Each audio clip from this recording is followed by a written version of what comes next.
and I shall hand over to my guest, which is Stephen Wyatt. Stephen. Thanks, Rachel. So I thought I might start by just talking a bit about why I became interested in this topic of problem structuring. So back in the late 90s, I was working in a local authority social services department somewhere in the Midlands. I won't say which one. And I was managing a small team of people who collated data and reports for either for regulators or for statutory returns, for example, but mainly bringing data and reports together for other parts of the organisation so that they can manage their services effectively. And a lovely team, and they were incredibly busy. They were just constantly running to keep up with the demands that are coming in for new bits of information that were required for either statutory returns, as I say, or for internal purposes, such that we were constantly trying to manage the relative priorities of the tasks that we're being asked to carry out. And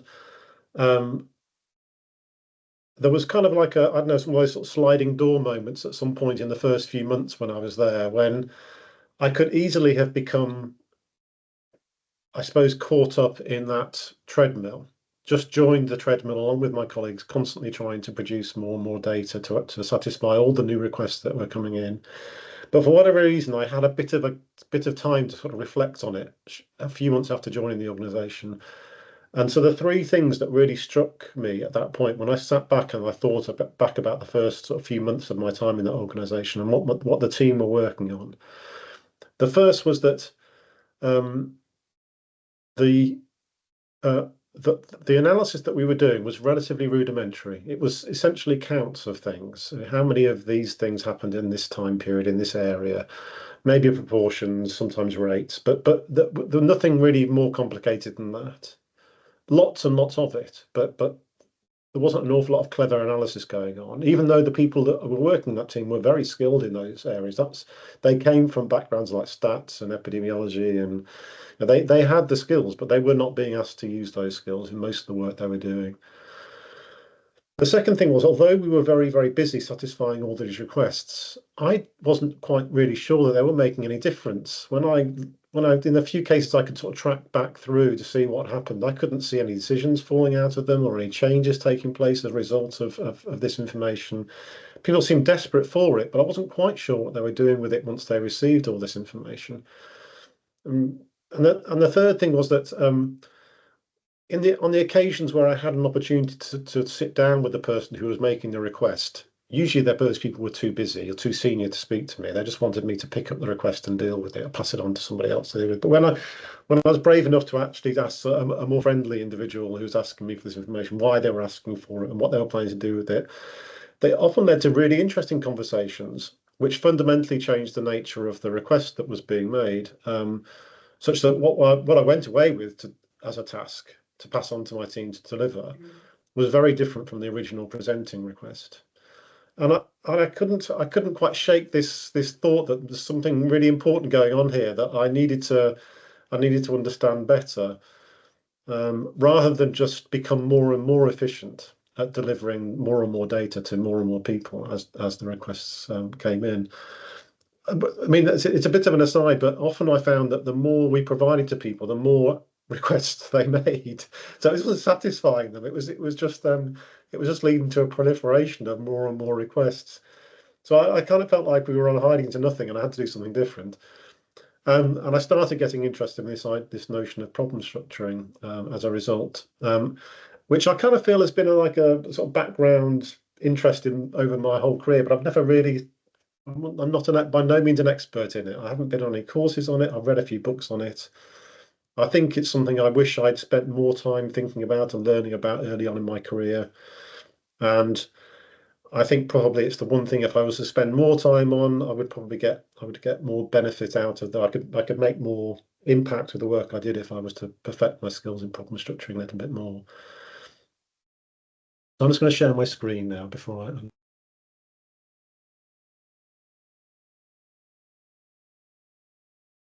Try again. Can you see my screen, Rachel? I can, yeah. Good to go. So as I see it, the key problem that we're trying to address here is one of information asymmetry. So in order to specify a really useful piece of analysis that we could, one of us could carry out, or one of our teams could carry out, you need really good and detailed information, both about the nature of the problem that we're trying to address, the business context, some subject matter expertise. But you also need information about the data sets that are available to address that problem and the analytical methods that we might use. And those things, unfortunately, are not held in any one person's head. They're distributed between people. Usually the manager or the clinician that you're engaging with knows about the problem context, and obviously our expertise is knowing about the data sets and the analytical methods. And somehow you've got to get a merging of those two ideas in order for you to really, really well specify a piece of analysis. And problem structure, I guess, is kind of an approach to trying to achieve that, the synergy of those two bits of disparate information. Now, I've presented it as there's a single analyst and a single manager, but of course, we often have situations where we have multiple stakeholders involved in a decision-making process, or an improvement initiative, for example, or a big change program. And obviously their perspectives on the problem might be wildly different. And somehow you as an analyst have got to understand and reconcile some of those differences in order for your analysis to be useful and meaningful, and maybe move the debate on. So that's kind of what we're going to be talking about today a bit. I might just start by talking a bit about, what it is that we as analysts kind of really want to do with our time. My guess is that if you're like me, you get a lot of joy out of the stage of your work where you're sitting down with your data set, knowing what the question is you're trying to address, applying the methods that we've learned over the course of our career so that we can get some useful insight out of the data. In reality, that I suspect for most analysts that forms a relatively small part of their day-to-day work. We spend a huge amount of time sourcing and wrangling data. I don't know what the proportion is, but I'm guessing it's 4-to-1 probably for me on those two boxes. Spend far more time sourcing and wrangling data than I do actually applying the statistical methods to the data, for example. And problem structuring precedes those stages, and I don't think we give that much attention at all as a profession. If we do, it's almost by accident rather than by design. And the risk is that we end up doing a lot of data wrangling and analysis on things that aren't ultimately going to make a difference to the people trying to make decisions or improve services. There's things that follow on from the analysis stage, like communicating analytical results and supporting decision makers to make decisions. And I think as analysts, we tend to focus on those blue areas. We get better and more proficient in those things. But my guess is that if we could spend more time on the yellow areas in terms of skills development, we get a better return on our training and development the time and effort we spend on our training and development. We get a better bang for our buck if we were to improve our skills in problem structuring, communicating results, supporting decision makers. But they take us a little bit outside our comfort zone, which I guess is why a lot of people don't, including myself, don't prioritize those yellow and red areas maybe quite as much as we should. So I'm going to sort of offer a definition for problem structuring that we could work through today. This is just my definition. You won't find this in a book anywhere, but so I think problem structuring as the process by which an analyst, when working with his or her colleagues or customers, establishes and confirms the nature, context, and complexities of a problem, such that she or he can specify with increased confidence a set of analysis that will appropriately address the problem. So I just want to unpick that definition a little bit for you. First of all, I am suggesting this is a job that analysts need to do. I think there is a tendency for analysts to expect decision makers who come to us with requests to do this, to lead this process. I think that's risky. They're busy people. They're thinking about how to interface with analysts. They've got to think about how to interface with, I don't know, IT people, finance people, HR people, policy people. They're really stretched, and whether they'll have time to do this task well enough is questionable to me. Whereas, for us, it's really fundamental. I think getting good at this sort of stuff is really important. So I am suggesting this is something that we as analysts need to own and lead. But it is a collaborative exercise. It's not something you can do by yourself. You have to do it in conversation with, in dialogue with your customers and clients. It's kind of an iterative process. It's not something you can do once and it's done. It feels like you probably have to go back over it several times to improve your understanding of the business context and the problem at hand. Test out your theories with people before you embark on a piece of analysis proper. You're trying to get a handle on not just the problem at hand, but its nature and its context, with the business context within which that occurs. The ultimate aim of the exercise is so that you can go away from those conversations knowing what it is that you or your colleagues need to work on, your analyst colleagues need to work on, something which is a bit more worked up as an idea than maybe the initial presenting problem that the manager might come to you with. If you do it well, then you can be a bit more confident, I suppose, that the work you do might ultimately be useful and have an impact, which is ultimately what we're all trying to do. There's nothing more frustrating, is than working on a piece of analysis for months and then coming back to the decision maker and them saying, well, that doesn't really help. So, the purpose of doing this up front is that it saves you that pain at the end of the process. But it's not something you can absolutely guarantee. The more you do of this, the more likely it is that your analysis will be useful, but you can't eliminate the possibility that you're going to get to the end and still miss the target somewhat. So that's what we're going to be talking about today. And the main mental model I have when I'm doing this sort of work, and interestingly, we might even think about, I'm guessing that lots of people who do this stuff don't think they're doing this stuff when they're doing it. But when I feel like I'm in problem structuring mode and talking to clients about the work they need from us, this is kind of the main mental model I have in place.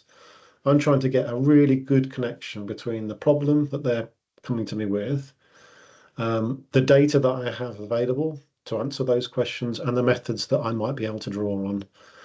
And what I'm doing mentally when I'm problem structuring is essentially trying to jiggle these three balls slightly so that I can get good alignment of the problem they're facing, the data I have, and the method. Usually there isn't perfect alignment of those things. So what I'm testing out with a client is whether, well, if I answer this slightly different question than the one you've asked me, is that still going to be useful? I know I can answer that question because I've got a method and I've got the data that can do it, but is that still going to be of use to you? Or rather, maybe honing down the various problems they talk to me about to one or two areas where I think we can make a difference. But that, I think, is the skill that's going on under the hood, is trying to find a good alignment between the problem they're talking to you about, the data that we have available to us, and the methods that we've got. And obviously, the more methods that you're aware of, and the more data sets you're aware of, the more likely you are to get a good match between these three things.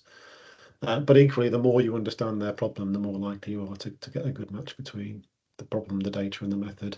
And I've deliberately put the problem at the top of this diagram. I think that's the thing that should be our guiding principle, really, in all the work that we do. There's a risk sometimes that our work is sometimes a bit data-driven or a bit methods-driven, but I kind of think ultimately, when that happens, we're very unlikely, I think, to hit a piece of work that might address a real world problem. Starting with the problem at the front of your mind, taking that as your lead, I think, is a much more it's a safer way to proceed. So I think I said at the beginning that I don't feel like an expert at this at all. This is kind of what I feel like when I'm doing this stuff. I feel like I'm just getting to grips with some tools that maybe might help me do my job. And I'm poking around trying to perfect things, but I'm a long way from being expert in this field.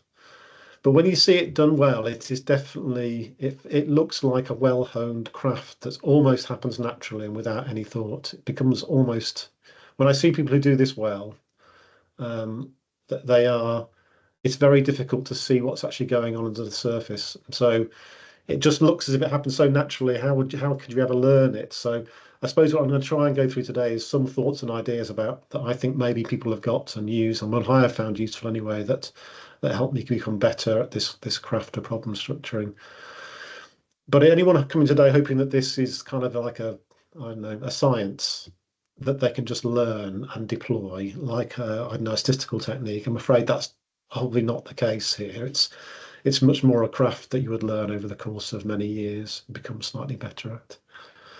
And at its pinnacle, it's definitely an art, not a science, I'd say. So this is what I was going to suggest we go through today. I was going to start by talking about the fact that we do this task naturally anyway. It's not like something you have to learn in order to get started on. But actually, even those informal, intuitive approaches that we take can be improved upon slightly without too much additional effort. Then I'm going to talk about some sort of semi-formal approaches and some frameworks that I found particularly useful. Some of them you might connect with, other ones not, but I'll take you through three that I found particularly useful.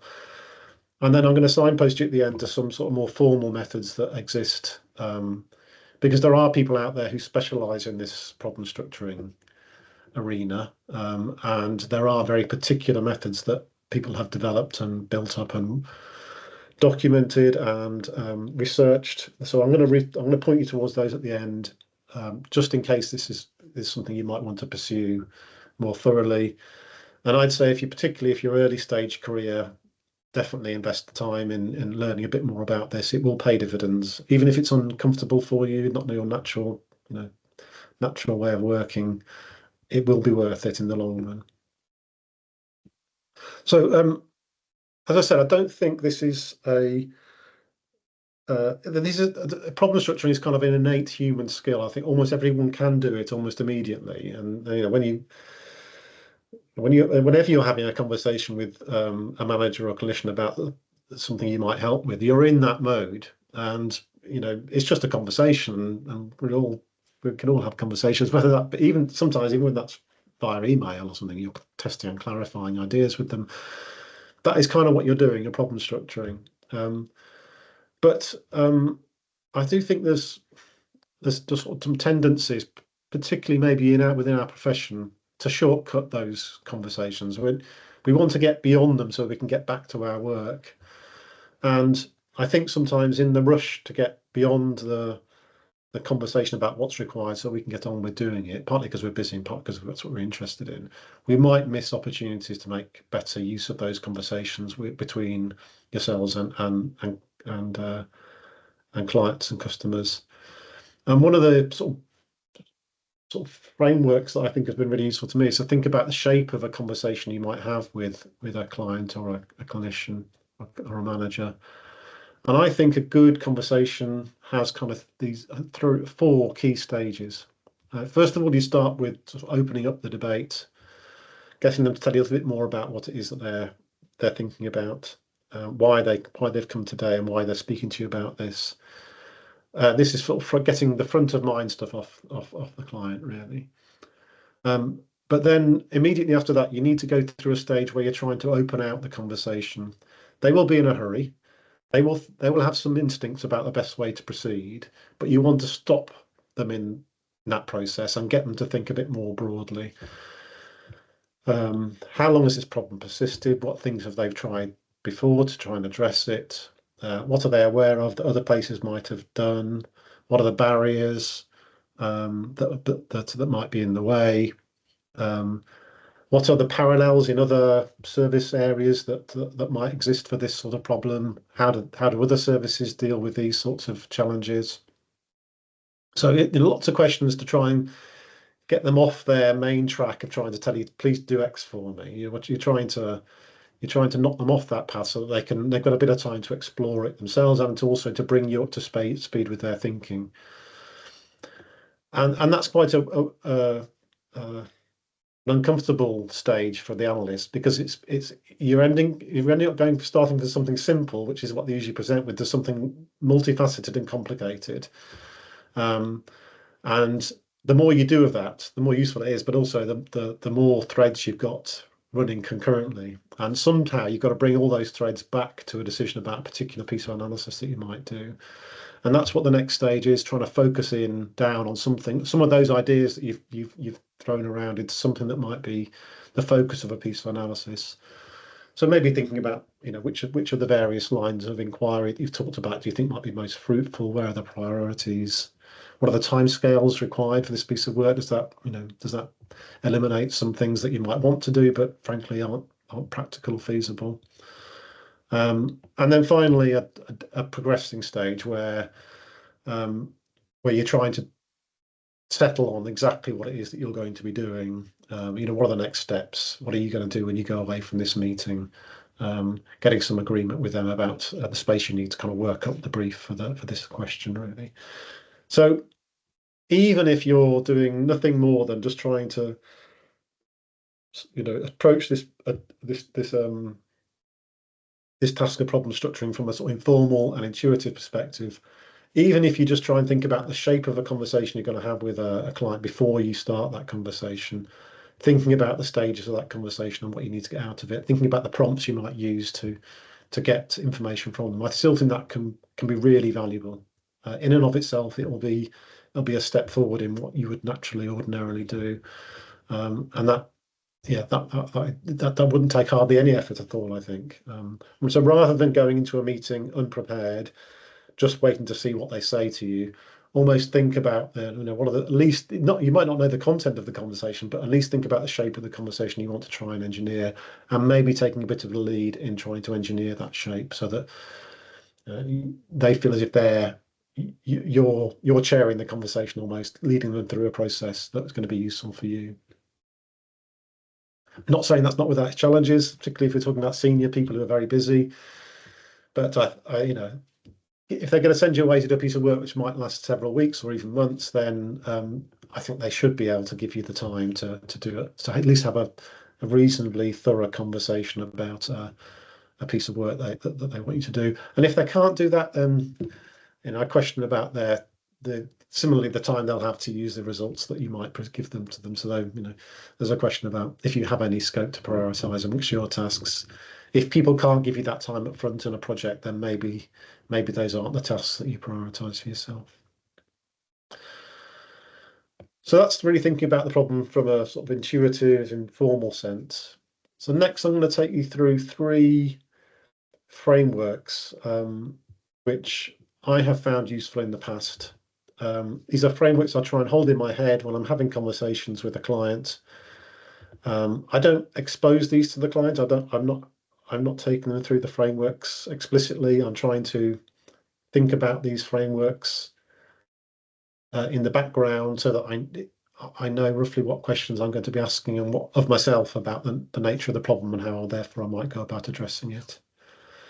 And the first one I'm fairly sure a lot of you will have seen already.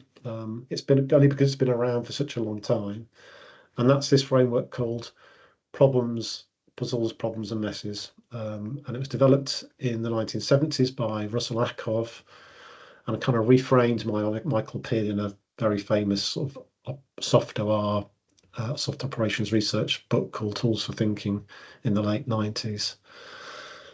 And the idea here is that the issue that a client might come to you with as an analyst can be classified into either a puzzle or a problem or a mess.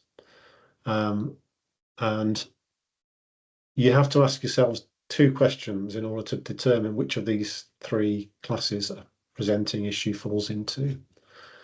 So the first question you're trying to work through is there a clear and shared view of the problem at hand?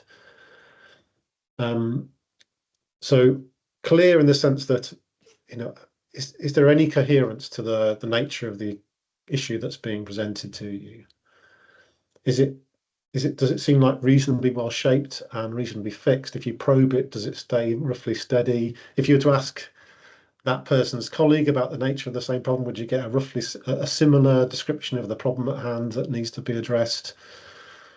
Or is it possible that other stakeholders will have a very different view on the problem at hand? If that's the case, then you assign this to the class mess. I'll talk in a minute about why and how this classification is useful.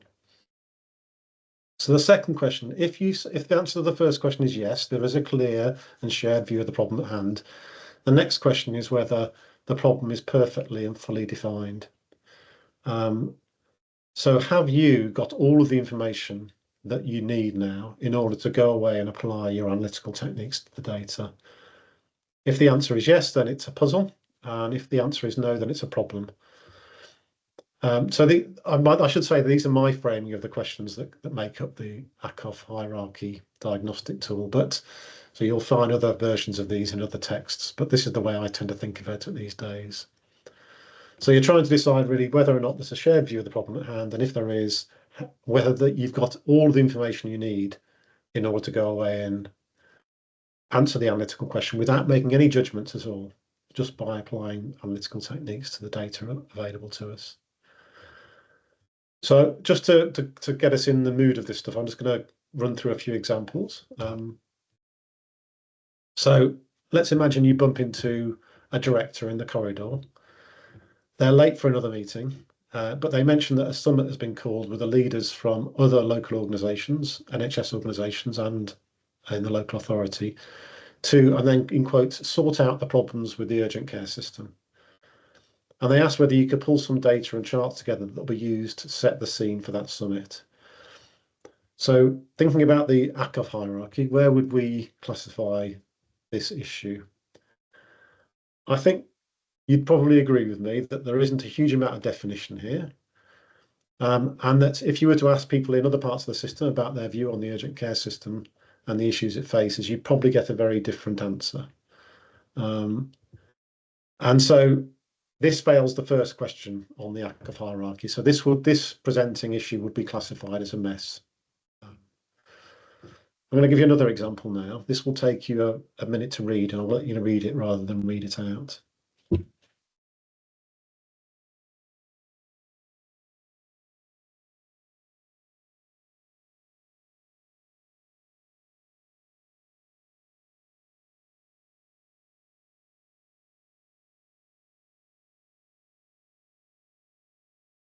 So I'm going to assume you've all had a chance to read it now. So the question here is whether this is a puzzle, a problem, or a mess. I'm going to suggest this is a puzzle. There's a very clear definition of the question, and all of the information that you need to answer it is contained within the text. This is actually a linear programming problem, and it will look and feel like a textbook problem. And it's not the sort of thing that's likely to arrive in your inbox, if you know what I mean. It's too specific and abstract, isn't it, for a real world type of engagement. And the reality is that although puzzles are what we ultimately crave as analysts, because they're the things that we can apply our methods to, they rarely present in that form. You rarely have a conversation with a manager where all of the information you need is available at hand, and no further judgments or assessments are required. So I would say this is a puzzle, but it's a rare occurrence. And this last one, so let's say you receive a phone call from a service manager. You've not met the person before. They tell you they're working with some colleagues to reduce delayed transfers of care from hospital. They need to know how many people received a home care package in the local and surrounding areas last year, and wondered if you could provide this data. So at first glance, this might seem puzzle-like. It's quite straightforward and quite simple, but there are a number of questions in there that mean that doesn't quite meet the criteria of a puzzle. What exactly do we mean by a home care package? That's not exactly a tightly defined definition. Do we mean local authority funded or maybe privately funded packages? Does reablement count? What do we mean by local and surrounding areas? So there's a number of aspects of this that would require further clarification, but it wouldn't take much to convert this from a problem to a puzzle so that you could go away and query the data and get an answer for them. There's a bigger question perhaps about why they're doing this. And there's a question, maybe we need to probe a little bit more about that. And if you were to probe a bit more about why they think this data would be useful, Might we end up revisiting our decision and thinking maybe this is a mess after all? But at least as it presents, I would say this is a problem. So why is that framework useful? I think it's useful because hard analytical techniques, statistical techniques, epidemiological techniques, operations research techniques, econometric techniques, they can only, in reality, be applied to puzzles. You have to have refined all of the uncertainty out of an issue before those hard techniques can be applied. So the question then, the challenge, if you find yourself being faced with a mess or a problem, how do you get it back down to a puzzle so that you can go away and know you can work on something more? With some, knowing you can work through it without having to make some judgments or decisions away from the decision maker, away from the client. And using the ACOF hierarchy gives you a sense of a sort of diagnostic tool for that process. Moving from a mess to a problem is predominantly a process of clarifying and challenging and seeking agreement, whereas moving from a problem to a mess is one of defining, agreeing the scope of a piece of work, establishing precision and thoroughness required, and setting assumptions for pieces of work that you're going to do with the client so that you're not making them offline, separate from the client. So I'm going to, in a little while, talk about a method that might help you with this second question. But just again, just a warning, if you do find yourself presented with a puzzle or even with a problem, the question is whether you should try and think about moving it back up the hierarchy, at least temporarily, so you can probe a little bit and reassure yourself this is, if I follow this through and do this piece of work that someone's asking me for, is it genuinely going to result in a useful outcome? That feels awkward and counterintuitive to be pushing back on these things, introducing more potential uncertainty. But again, better to do that and find that out early than late. Right, I'm going to skip off a couple of slides now.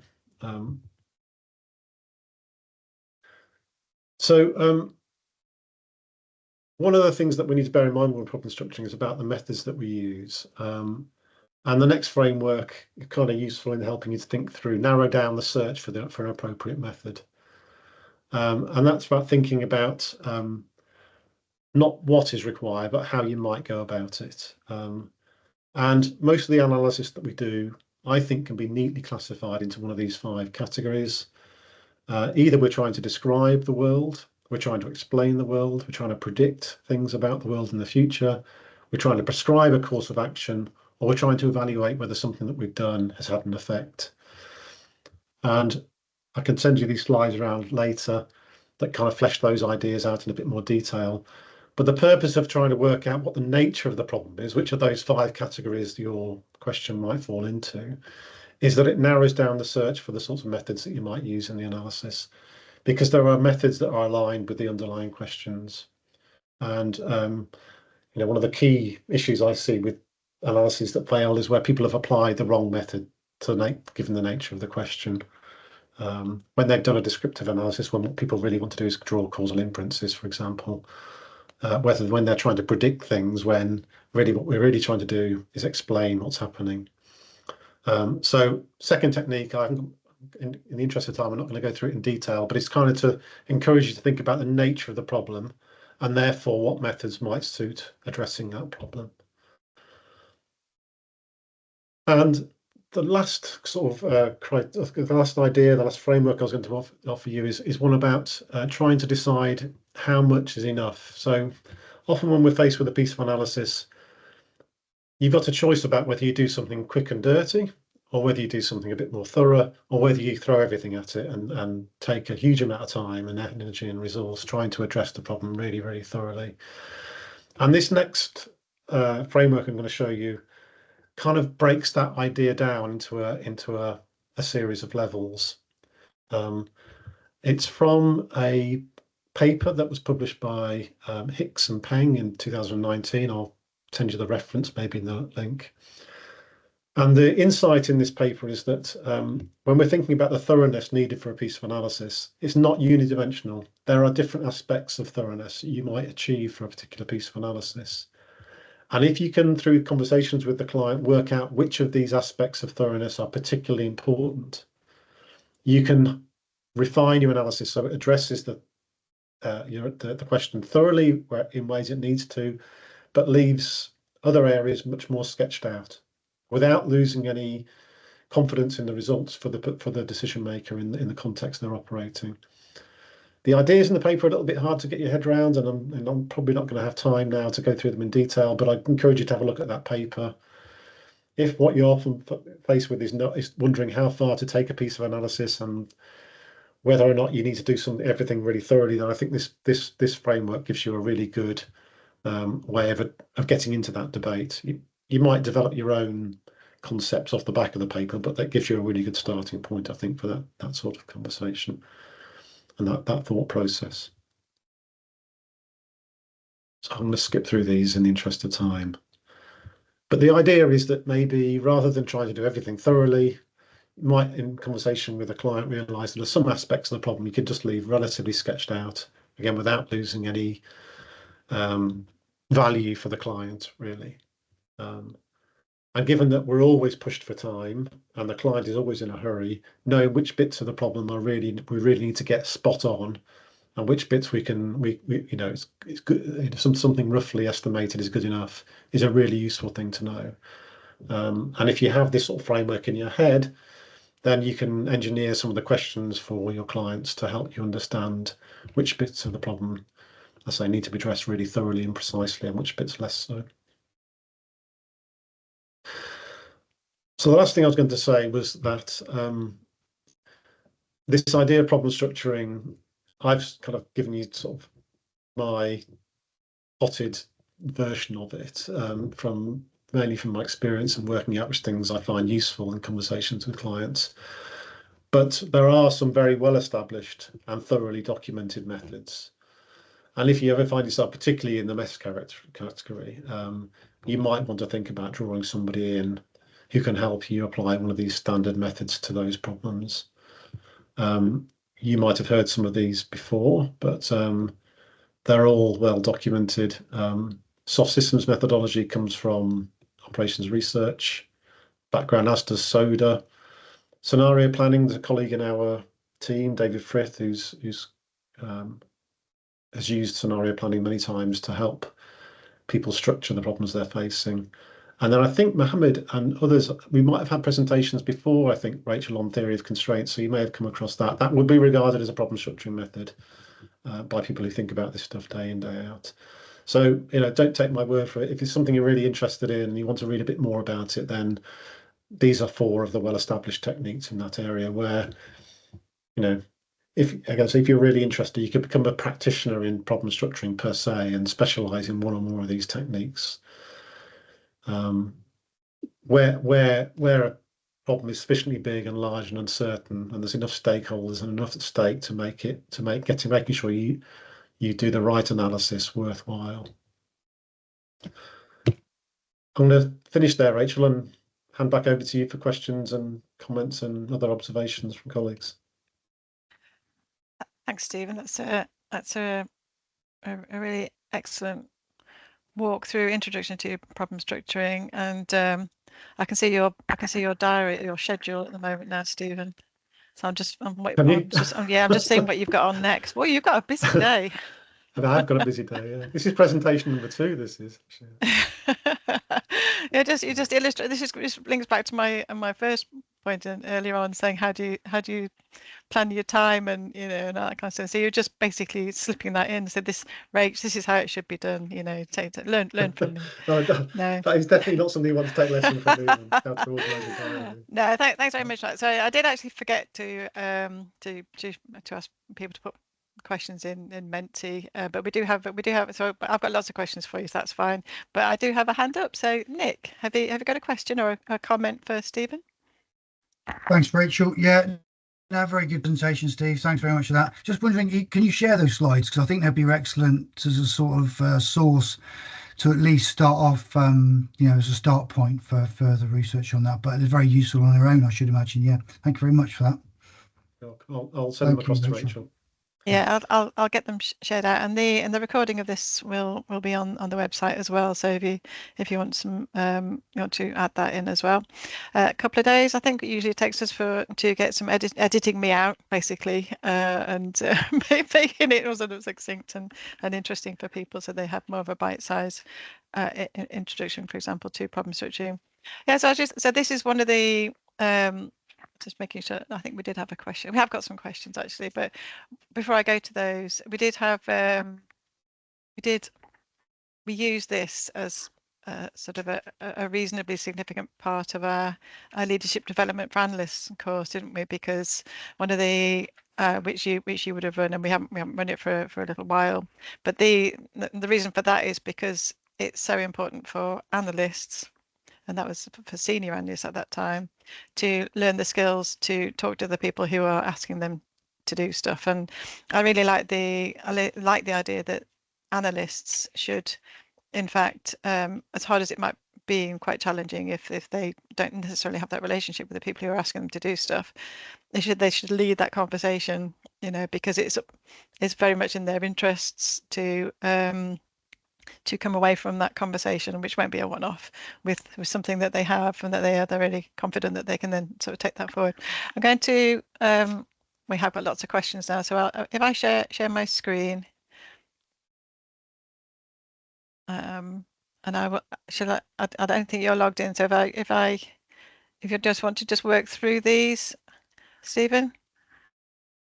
Yep.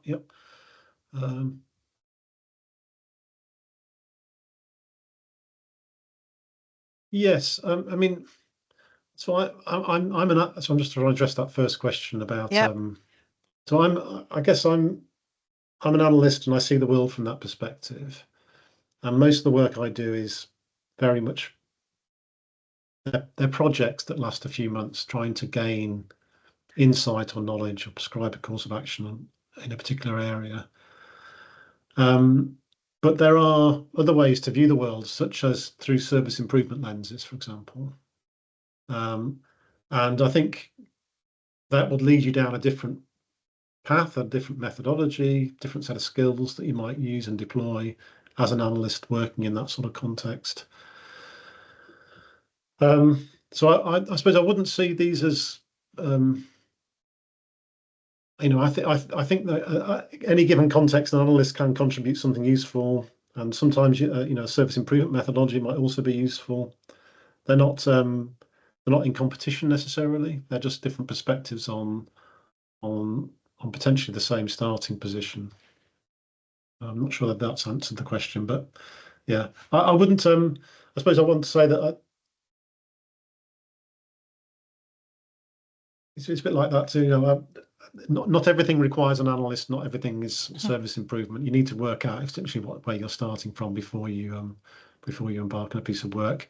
One of the things that you might conclude, having had the conversation with your client, is that you're not the best person to help in this situation. But there is somebody down the road or in the corridor next door that might be able to help. In the rush to data science and now AI, seems like we've forgotten about the things that came out of operational research, like problem structure methods. Great to be reminded. Yes, I completely agree. I really worry when I see data and method leading our work. They should be the tools we use to deploy against real world problems. And I get frustrated when I hear people talk about the health service should be data led. I can't think of anything worse than the health service being data led. Obviously, it's being informed by the data, but it can't be led by the data. How that I can't even imagine what that would be, but it can't be a good thing. So yes, I completely agree. Anything that reorientates us back as analysts towards the problem the services are facing, that it's got to be a good thing. I mean, part of the problem is these are great methods, aren't they? It's lovely. I mean, it's great when you get asked to do a piece of work that requires, I don't know, machine learning technique that you've never really had a chance to deploy before. It's great, isn't it? But don't be too quick to jump in and do that just because somebody's asked you, is what I'd say. Make sure it's actually going to be useful. before you start. Because just imagine yourself in 3 months' time having laboured over a machine learning project and then finding that, as I say, it doesn't really help the person move on at all. Because they asked the You might wrong be very question proud in the of it, but first it hasn't place. made a jot of difference. Yeah. There's nothing worse, I find. Yes.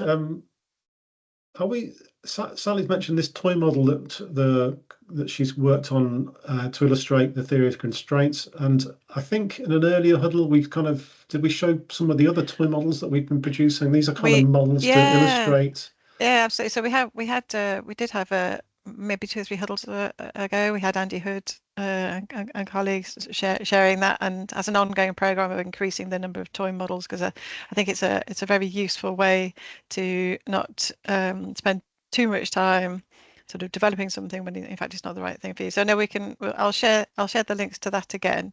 And in terms of theory of constraints, we used to do training on that, which was extremely popular, and I still have 1 or 2 books of, I was going to say Pride and Prejudice, but that's not right, is it? Pride and Joy. So that was Alex Knight. It was the chap who did that. But yeah, that was really amazing. That was a full day's training, of course. We just sort of mentioned these in passing, but some of these techniques and approaches which have been very well grounded in sort of evidence and loads of examples of how they've been successfully sort of used and implemented and everything. So I'll share details of that. So we have another comment here saying that was excellent. So well done. Are there any other books or blogs that we could recommend? I can share any links afterwards, Stephen, because you mentioned a couple as we're going through. Yeah, there's a few texts. There's a few very well sort of standard texts on the subject. If you want to sort of read what the latest thinking is on some of these ideas, all the foundational thinking, then I can send you links to those. I think it's just good to know that it is very well grounded, and but it is still it's very current, obviously, and just the basic principle of having the planning phase, having a much better understanding of the problem that you're trying to resolve with your, we're calling them clients sometimes, but it could be your line manager, it could be your director, your sort of commissioning leader, whoever it is has a problem, but helping them through that conversation of discovering actually what it is, and then designing something which will answer that question in a sort of a, and I was going to say in a sort of a neutral way, because I was having a chat with a colleague just before, which is not the time to start this, we've got a minute to go, but some people who you work with, you will have really good relationships with, they're friendly, and you can push back and you say, do you really mean that? Is there something else that you're trying to discover as part of the question you've asked of me? And you can have those conversations. And other people you don't necessarily have, they don't have those characteristics of a person that you can have those conversations with. So depending on, and those relationships will change depending on who it is and who the analyst is and how much confidence they have or how much experience they have. But there is something about there being sort of a neutral kind of, well, this is the structure I'm following. Can you help me work through this process in order to get to the right solution for you? So I think there's something which will help somebody to feel more confident in those kind of conversations if it's kind of more of a recognized but useful process. Okay, so there's a couple of other comments here, but I'll make sure we've got everything covered off by next time. But I would just, before I close up, we just reached 12 o'clock, to say thanks very much, Stephen, for coming along today. I think it's so great to be reminded of the fact that we hold the power. We should hold the power in this part of the process, and just to remind people that there are ways of doing it, and we can increase the confidence and skills in that as well. So thank you ever so much for coming in and talking through those with us. I'll just do a quick update on what we're doing in the few huddles. So I keep promising the SU new hospital program demand capacity model. Okay, I'll put it to the top, but I think it's imminent that we are able to share that in some detail with you, and of course we can really share with you, if you haven't seen already on social media, the open source nature of that model, and the fact that we're able to share that with you as well, which is very exciting for all involved. And there's been a lot of work in the planning to have that be able to reach that with you. Janine Deller and colleagues are talking about the impact of having a healthcare plan on spend next time. So that's in 2 weeks' time, and we've got lots of other exciting huddles coming up, and not many gaps actually. I usually like to have a few more gaps, but there are 1 or 2 gaps over summer that I've kept as well.